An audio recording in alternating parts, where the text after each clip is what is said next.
Oh, gee. What did Amazon do? Did they fuck something up?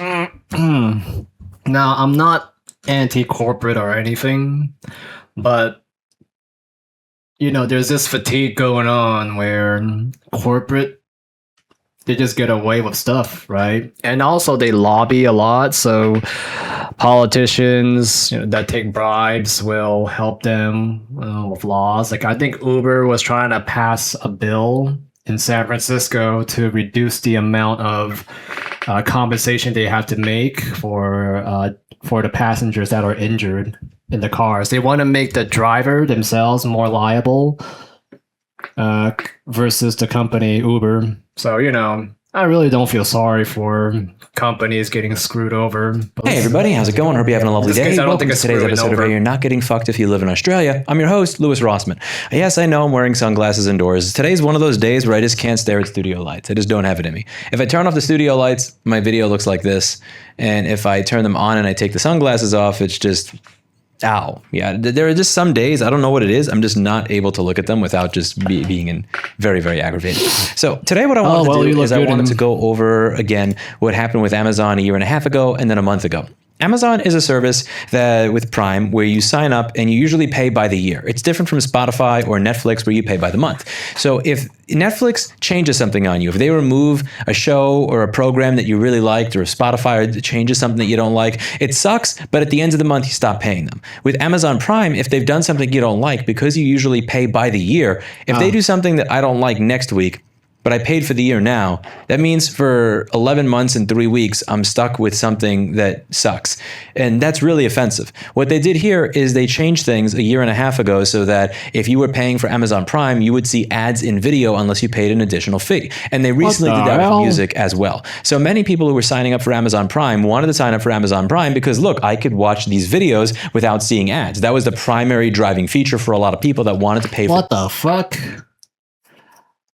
Man, good thing I don't use Prime Video. That thing is trash. My computer crashed when I turn on Prime Video. Someone on the engineering team is fucking up. These services. And they paid for these services under the idea that they wouldn't have ads in them. And then Amazon says, we're going to put ads in these things. If you don't want ads in them, you can pay an additional $2 or $3 a month. Hey, now, the reason this is very annoying to people is because they couldn't get their money back. So if you signed up for the service under the idea that it didn't have ads, you could not now get your money back because they changed the terms of the sale after the sale and put ads in it. And changing the terms of the sale after the sale, as is something that many people can do when you're dealing with cloud provided services, is one of the themes of this channel over the past few years. It's one of the themes of the Consumer Rights Wiki, and it's something that we go over on a regular basis here on the channel, and I find to be very unfair. Now, there was a class action lawsuit against Amazon on this, and I wanted to read you what this joke of a judge found with it. This did go to court. Some of you may be wondering, how did they not get sued over? He's not a joke. He's actually a really smart judge. Want to know why? He's making a lot of money somewhere else. For this, they did. And Judge Barbara J. Rothstein found the following. The addition of ads constituted a change in subscription benefits as opposed to a price increase. Okay, the addition of ads constituted... It is true that Amazon's introduction of commercials to its streaming service for those Prime members who chose to pay more to keep their streaming ad-free ultimately had an effect on those subscribers' wallets tantamount to a price increase. The court, however, is compelled to maintain the distinction between a benefit removal and a price increase for several reasons. First, this distinction is repeatedly reinforced in the contracts themselves. Benefit modifications and removal are expressly authorized throughout both contracts. Price increases are circumscribed and allowed only according to certain conditions. The only subscribers who experienced any increase in price were those who voluntarily chose to incur one by affirmatively opting into the $2.99 a month charge to avoid ads. Now, what she's referring to is that the contract that they signed says that they can unilaterally change the terms of the sale. I want you to try and understand this if we're talking about something that is not related to the internet. Let's say you buy a gallon of milk for $3, and then I go to your refrigerator, and while you're sleeping, I pour out 3/4 of your milk, so now you only have a quart, and I say, well, on the back of the milk, it said that we could change the amount of milk that you get at any given time. I tell you... Oh, well... The judge is making good money on the side. I am very certain the judge is making a lot of money elsewhere. She has a side hustle. that if you'd like the full amount of milk that you had purchased, you can get it back by giving me $2.50. And then I tell you that that's not a price increase. I simply change the amount of milk that I gave you, and you're only voluntarily incurring a price increase if you choose to pay to get the milk back that you had before. If you would try to apply any of the garbage that came out of this judge's mouth to physical goods, it's a laughingstock. I mean, yeah, you cannot trust anyone in the Justice Department, right? I mean, look at the Fort Police with the whole Lego situation. The police and the Justice Administration in that city, it's all corrupt. They're making good money. Robbery. Each individual is making good money on the side, outside of their main job. You would be allowed in some states to literally shoot the person that came into your house and took that milk out of your refrigerator. And you would be innocent. Yet here, it's a totally allowable business model. When you think of it this way, when you think of it as if a burglary has occurred or somebody has broken into your house, it's completely unacceptable. Yet when it comes to a cloud service changing the terms of the sale after the sale, that's just allowed. While their contract says that they have the ability to change the terms of the sale anytime, and that's what the judge is saying, Australia takes issue with that clause being in the contract at all. And I agree with this. Here is what Australia says. The ACCC chair, Gina Cass-Gottlieb, said that customers who wanted to avoid ads were left with no choice but to pay more to maintain the service they'd originally signed up for.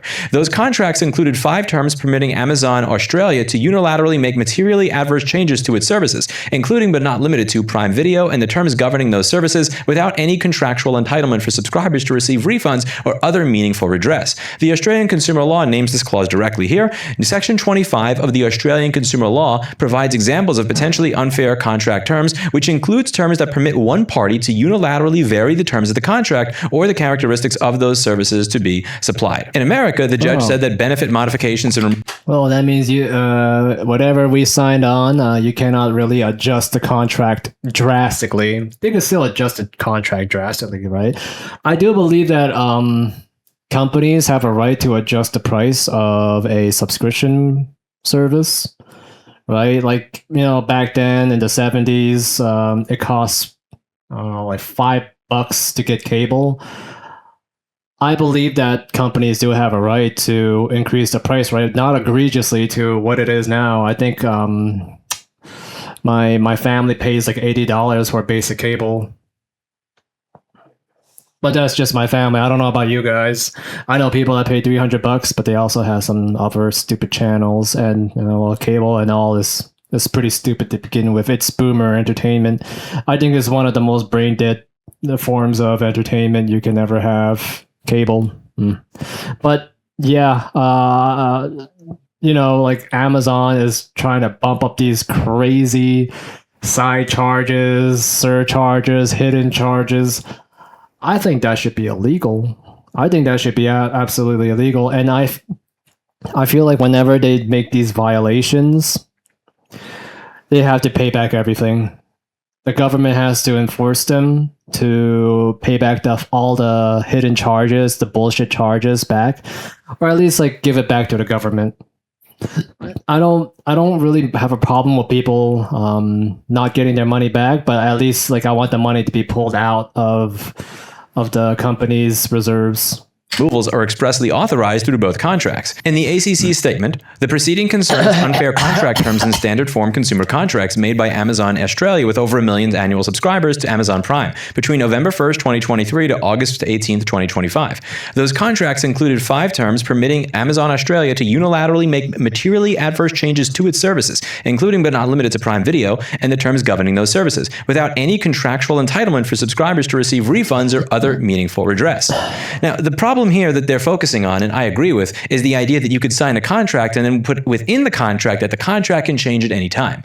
That is a meme, and this is one of the issues that I have here. This is one of the again, this is like one of the areas where like complete anarcho-capitalism and libertarianism starts to break down a little bit when you can write into the contract that the terms of the contract and what is written in the contract can fucking change at any given time, and there's nothing you can do about it. This is the point at which our forefathers several hundred. That's why when my family got Comcast, it started out $30. 10 years later, they are paying $160. How did it go from $30 to $160? Right? They granted they have the service for like At the time, it was 15 years, but to 5x your bill, like they just slowly bump up not even slowly. I think it's pretty aggressive. 1,000 years ago would have put the pen in the contract down, picked up a rock and beat the other person on the side of the head, because this is not the way that you do business. Yet in America, it is. And the way that the American judge interprets this versus the way that the ACCC interprets this is the actually person that you just want to hit in the head with a rock versus the way that you would actually interpret this in real life as a standard human being. So I really think that it's great that ACCC is going after them. This is the Australian Competition and Consumer Commission versus the way that the judge in America dealt with it. If you signed up for that's why the judges in America are making more income than the judges in Australia. Judges in Australia are not making as much. You know, they don't have as many side hustles as the American judges. We know the American judges are usually corrupt. Usually. Something, and you paid full fucking price because it said it doesn't have ads, and then they put in ads during the term of your contract. That is a breach of that contract. I don't give a fuck if the contract says that they can change the terms of the contract at any given time. What the fuck is the point of having a contract then? What is the point of us both signing a document if you could literally change what it is you are providing at any given time? The entire point of a contract goes away. And if judges like this continue to rule in this way, if the laws in the United States continue to be pushed in this way, what you're going to find is that people have less and less respect for contract law over time. That's right. You know, these judges, they need to go to jail. They need to go to prison for a long time, and they need to be investigated. They need to have their assets to be investigated and seized if there's any corruption involved, because it's pretty obvious that something has gone awry, right? And here's the thing about being a lawyer. You have to be pretty smart to be a lawyer. I mean, in order to be a judge, you need to be a lawyer, and to be a lawyer, you need to be pretty damn smart. Like, you got to be very technically smart. But, you know, you have these judges that are making these huge laps in judgments. And it makes you wonder, are they really that dumb? No, they're not. They're fucking smart. They know what they're doing. Right? Freeze their account. Seize it if there's corruption. Duh. Investigate them. Put them in jail. That way judges cannot pull stunts like this. And you can't be surprised if people stop caring about the terms of contracts. And if they stop caring about the not saying this judge did anything wrong, right? I'm just saying, just generally speaking. Of law. Because when the rule of law is such that it is so, in my opinion, flagrantly lawless, what is the point of following it? What is the point of thou shalt not steal if I could change the definition of steal? What is the point of thou shalt not kill if I can change the definition of kill? Words have meaning and language. You cannot simply redefine them. You cannot simply change what words mean this way that Sony tried to when they changed the definition of the means own or purchase, the same way that you cannot change the terms of a contract unilaterally mid-contract. You may say that the law says that you can do that, and I understand if there's a judge or a legal scholar out there that is smarter than me when it comes to law that can explain why that's the case. But you have to understand is that the societal consequences of that are people looking at contracts and saying, fuck you. When you no longer respect contracts, you no longer respect the rule of law. When you no longer respect the rule of law, you have a very fucked up... That's true. If that's the case, then I believe that we can just steal from Whole Foods. You wanna breach contract or change a contract, then we can steal from Whole Foods, or steal from Amazon trucks. I think that works too. Yeah, I think that's pretty justified, or that would be a fair trade. Okay, yeah,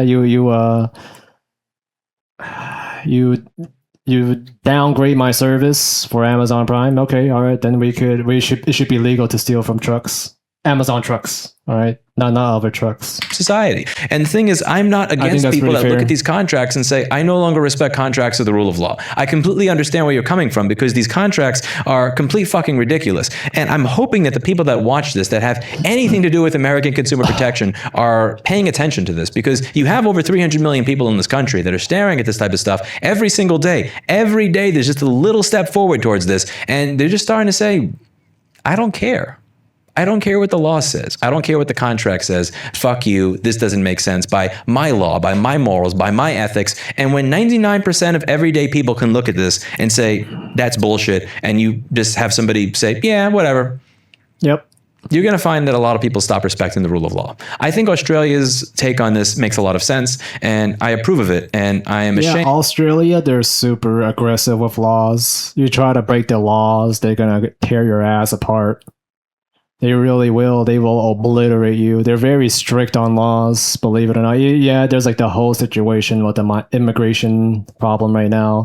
But then they're also hammering down on people that are committing rape and murder. They go really hard on it. Of the finding of the judge within my own court system of my own country. I'm ashamed of the American judge, and I'm ashamed of the American law. I love my country. I'm an American, but man, one of the things about loving America is you should love changing the shit that's fucked up about it. And one of the things that I notice, the more that I spend time going to other countries, visiting other countries, reading about other countries, and this is important because you're gonna have a lot of people in the comments saying shit like, if you don't like the laws, you just leave. Is that one of the great things about America is that we get to talk about our problems. We get to try and work towards fixing our problems and making them better rather than just pretending they don't exist at all. I think that's a good thing. That's true. In America, you can talk about the bullshit, right? It's not like it's not like the UK, where if you say whatever, they could just arrest you. Like, there's no freedom of speech in UK. Like, they like to. Then again, right? The government never said you guys have freedom of speech. It's kind of like China at this point, right? With all the censorship, is almost as bad as China, but not at that level yet. However, I much rather live in China than UK right now. With all the stabbing and rape going on, I don't think I want to have to worry about that with my spouse or my daughters. You know, like, they just had this whole rape situation going on in the UK. And it's obvious that the politicians are just supporting it so they can remain in power. They should all get murked. Let me know what you think in the comments down below. Do you think it makes sense that contracts just have the ability to change willy-nilly? That I can say, I am selling you a gallon of milk, but the amount I'm selling you could change at any given time? That I can walk into your house while you're sleeping, grab the milk out of the refrigerator, leave you with... No, not while you're sleeping, while you're awake. You could be awake and he can still do it. Only a quart, and then say, well, sucks to suck. Or do you think that's bullshit? That's it for today. And as always, we also have the duty not to infringe the IP rights in the process. It is in fact the manufacturers who have the relevant rights, not... That's the Comcast guy, by the way. The cartoon dude rubbing his nipples. That's the Comcast guy. Yeah, when they robbed my grandma... like highway robbery her ass, bumped up the cost of her bill by 5x. I called them. That is exactly what the representative was doing. And I mean, people need to stand up for this shit, right? You cannot just let the companies just take your money like this. And to be fair, right, I do believe that companies are doing this. It is kind of the consumer's fault to some degree. It is sort of the consumer's fault because you have to do something. If a company does something to you and you don't do anything about it, then yeah, no shit. Of course they're gonna take advantage of you. But then again, you could also argue that the general populace don't have the resources to deal with, like, evil company practices. Either ways, support this guy. He usually starts websites and he starts oh, here it is. Yeah, he usually starts things like this to help people with consumer rights. Subscribe to him, Louis Rossmann. This guy has been fighting for consumer protection for, I think, like over 15 years. I think another big one that he's trying to fight for is Sony, after stealing a bunch of people's digital access to the content that they paid for. Yes, I would describe it as stealing. It is actually stealing. Sony stole people's access to content that they paid for.